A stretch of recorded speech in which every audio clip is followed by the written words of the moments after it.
കുട്ടി ഈ ട്യൂഷൻ സെൻ്ററിലെ വിദ്യാർത്ഥി അല്ലായിരുന്നു, ട്രിസ് എന്ന് പറയുന്ന ട്യൂഷൻ സെൻ്ററിലെ വിദ്യാർത്ഥി അല്ലായിരുന്നു എന്നുള്ളതാണ് ഏറ്റവും വലിയ പ്രത്യേകത. വ്യാഴാഴ്ചയാണ് ഇവർ തമ്മിൽ പ്രശ്നം ഉണ്ടായത്. അന്നാണ് ഈ നൃത്ത പരിപാടി അരങ്ങേറിയത്. കഴിഞ്ഞ ഞായറാഴ്ചയാണ് ഏറ്റവും അവസാനം അക്രമം നടന്നത്. ഇപ്പോൾ ട്രിസിൻ്റെ ട്യൂഷൻ സെൻ്ററിൻ്റെ 4-5 പേർ നടത്തുന്ന ഒരു ട്യൂഷൻ സെൻ്ററാണിത്. ഇപ്പോൾ പ്രവീഷ്, ട്യൂഷൻ സെൻ്ററിൻ്റെ ഒരു ഉടമ, നമുക്കൊപ്പം ചേരുകയാണ്. Praveesh, good morning. പ്രവീഷ്, യഥാർത്ഥത്തിൽ ഈ സ്വകാര്യ ഈ നിങ്ങളുടെ ഈ ട്യൂഷൻ സെൻ്ററിൽ ഈ ഷഹബാസ് വിദ്യാർത്ഥി ആയിരുന്നില്ലല്ലോ? അതെ സാർ, അല്ല. കാരണം ശരിക്കും ഈ നൃത്ത പരിപാടിക്കിടെ ഈ ഓഡിയോ പോയതായിരുന്നു ഈ കുട്ടികൾ തമ്മിലുള്ള പ്രശ്നത്തിന് കാരണമായത്? അങ്ങനെ പറയുന്നു സാർ. അന്ന് ആ ചെറിയൊരു പ്രോഗ്രാം, സാറിന് അറിയാലോ, നമ്മളൊരു SLC ഇത്രയും കാലം നമ്മൾ കുട്ടികളെ പഠിപ്പിച്ചിട്ട് അവർക്ക് വേണ്ട ക്ലാസ്സുകളും ഒക്കെ നല്ല വൃത്തിയായി കൊടുത്തിട്ട് അവസാന സമയത്ത് അവരൊരു സന്തോഷത്തിന് നമ്മളാണ് ഈ ഒരു സെൻഡ് ഓഫ് പ്രോഗ്രാം നടത്തുന്നത്. അത് അവരെല്ലാവരും കൂടി ഇരുന്നൊരു ഭക്ഷണമൊക്കെ കഴിച്ച് ചെറിയ മക്കളുടെ ഡാൻസ്, കുട്ടികൾ തന്നെ ഡാൻസും പാട്ടും കാര്യങ്ങളൊക്കെ ആയിട്ട് അങ്ങനെ വൈൻഡപ്പ് ചെയ്യാണ് നമ്മൾ എല്ലാ കൊല്ലവും പതിവ്. ആ രീതിയിലൊരു പ്രോഗ്രാം ആയിരുന്നു ഞങ്ങൾ കഴിഞ്ഞ സൺഡേ നടത്തിയത്. അതിന്റെ ഇടയ്ക്കാണ് ഈ പാട്ട് നിന്നതുമായിട്ട് ബന്ധപ്പെട്ട് ചെറിയൊരു സംഘർഷം, പിള്ളേർ തമ്മിൽ ചെറിയൊരു പ്രശ്നം അവിടെ ഉണ്ടായി. അതിന് അപ്പോൾ തന്നെ ടീച്ചേഴ്സും എല്ലാവരും കൂടെ ഇടപെട്ട് അത് സോൾവ് ചെയ്തു.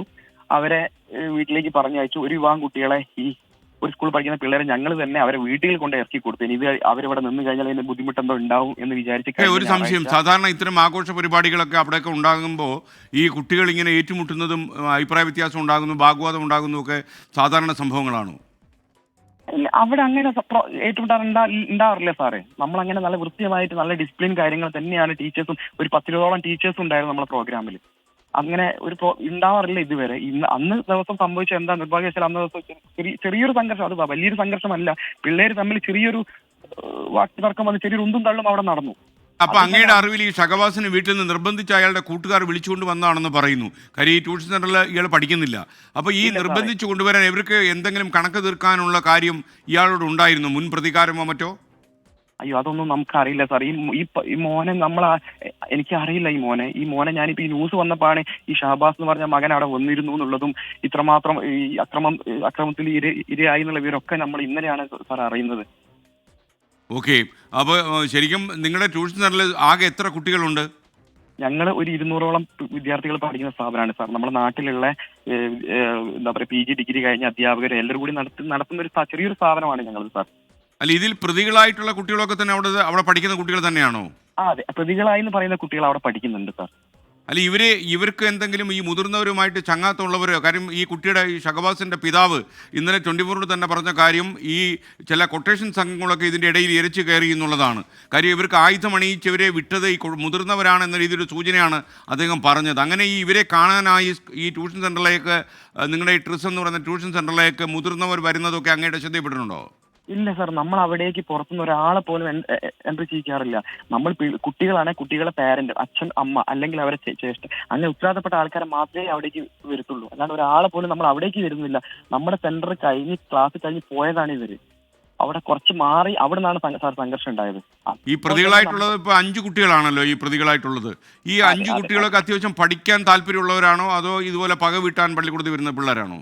5 കുട്ടികളിൽ 3 കുട്ടികളെ ഫുൾ A+ ആണ് സാർ. ഫുൾ A+ ആണ്. ഇതിലും അവർക്ക് A+ ആണെന്ന് അവർ തെളിയിച്ചു. അതെ, അപ്പം എന്താ സാർ പറയാ, ഈ കുട്ടികളൊക്കെ ഈ രീതിയിൽ ബിഹേവ് ചെയ്യാൻ പോയി കഴിഞ്ഞാൽ നമ്മൾ നഞ്ചക്ക് പോലെയുള്ള വല്ല ആയുധം കൊണ്ടുവന്ന് ഇവന്റെ തലയിലിടിച്ച് അവന്റെ തലച്ചോറ് മുഴുവൻ തകർത്ത് കളഞ്ഞു ഈ കുട്ടികൾ. അതാണ് നമ്മൾ അറിയേണ്ട ഒരു കാര്യം.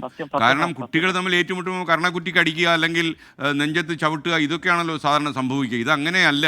ഒരു മാരകമായൊരു ആയുധം കൊണ്ടുവന്ന് അവൻ്റെ തലച്ചോറ് തല്ലിപ്പൊളിച്ച് 70% ഡാമേജ് ഉണ്ടാക്കിയാണ് അവനെ ആശുപത്രിയിലേക്ക് അയച്ചത്. മരണം അവൻ്റെ മുന്നിൽ വളരെ ആസന്നമായിരുന്നു എന്നതാണ് ഡോക്ടേഴ്സ് പറയുന്നത്. അപ്പോൾ അങ്ങനെ ഒരു സാഹചര്യമാണ് ഉണ്ടായത്. നമുക്ക് അവിശ്വസനീയമായ ഒരക്രമമാണ് അവിടെ നടന്നത്. ഓക്കെ, മാഷിൻ്റെ വിഷമം എനിക്ക് മനസ്സിലാക്കും. കാരണം വളരെ ബുദ്ധിമുട്ടി ജീവിക്കാൻ വേണ്ടി നടന്ന ഒരു സ്വകാര്യ ട്യൂഷൻ സെൻ്ററിലൊക്കെ തന്നെ ഇത്തരം വില്ലന്മാരായ കുട്ടികൾ പ്രവേശനം നേടുകയും അവരിങ്ങനെയുള്ള അക്രമങ്ങൾ കാണിക്കുകയും ചെയ്താൽ നിങ്ങൾ നിസ്സഹായരാകുമെന്ന് എനിക്കറിയാം. ഞാനും ട്യൂട്ടോറിയലൊക്കെ പഠിപ്പിച്ചിട്ടുള്ള ഒരു മാഷ് തന്നെയാണ്. ഓക്കെ, എനിക്ക് മനസ്സിലാകുന്നു പ്രവീഷ് മാഷെ. താങ്ക് യു നമുക്കൊപ്പം ചേർന്നതിന്. എന്തായാലും അത്യന്തം ഹീനമായ ഒരു താമരശ്ശേരിയിലെ കൊലപാതകമാണിത്. എന്താ ജുവനൈൽ ജസ്റ്റിസിൻ്റെ ബോർഡിൻ്റെ തീരുമാനം അനുസരിച്ച് കുട്ടികൾ ഈസിയായിട്ട് വീട്ടിലേക്ക് പോയി. ഇപ്പോഴും ഈ കുട്ടികൾ, ഈ പ്രതികളായ കുട്ടികൾ ജസ്റ്റിസ് ബോർഡിൻ്റെ തീരുമാനമനുസരിച്ച് വീട്ടിലാണ് എന്ന് നമ്മൾ അറിയുക. ഇത്രയും ഈ യഥാർത്ഥത്തിൽ കുട്ടി നഷ്ടപ്പെട്ടു പോയ മക്കളുടെ ദുഃഖം കൂടി ഇത്തരം നിയമവ്യവസ്ഥയിൽ പ്രവർത്തിക്കുന്ന ഏജൻസികൾ കാണാതെ പോകരുത് എന്നാണ് നമുക്ക് ഒരിക്കൽ കൂടി പറയാനുള്ളത്. ഇനി ഇടവേള. ഇപ്പോൾ സമയം 7 മണി കഴിഞ്ഞ് 44 മിനിറ്റും 2 സെക്കൻഡും. ഇടവേള കഴിഞ്ഞു വരുമ്പോൾ ഈ താമരശ്ശേരിയിൽ വിദ്യാർത്ഥി സംഘർഷത്തിൽ മരിച്ച 10ാം ക്ലാസ്സുകാരൻ്റെ മരണത്തിൽ വിദ്യാഭ്യാസ വകുപ്പ് അന്വേഷണം പ്രഖ്യാപിച്ചു എന്ന വാർത്ത കൂടി വരുന്നുണ്ട്.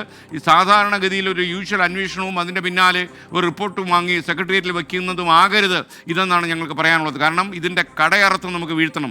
ഇത്തരം സമാധാനം ഭഞ്ജിക്കുന്ന കുട്ടികളും ഇത്തരം വില്ലൻ പണിയിൽ ഏർപ്പെടുന്ന കുട്ടികളുമൊക്കെ തന്നെ ഇങ്ങനെയുള്ള പ്രവൃത്തിയിൽ ഏർപ്പെട്ടാൽ നാളെ നരകതുല്യമായൊരു ജീവിതമാണ് നമ്മളെ കാത്തിരിക്കുന്നത് എന്ന് ഈ കുട്ടികൾക്ക് മനസ്സിലാകണം. അതുകൊണ്ട് തന്നെ കർക്കശമായ തീരുമാനങ്ങളുമായി വിദ്യാഭ്യാസവും മുന്നോട്ട് പോകണമെന്നാണ് ഞങ്ങൾക്ക് പറയാനുള്ളത്.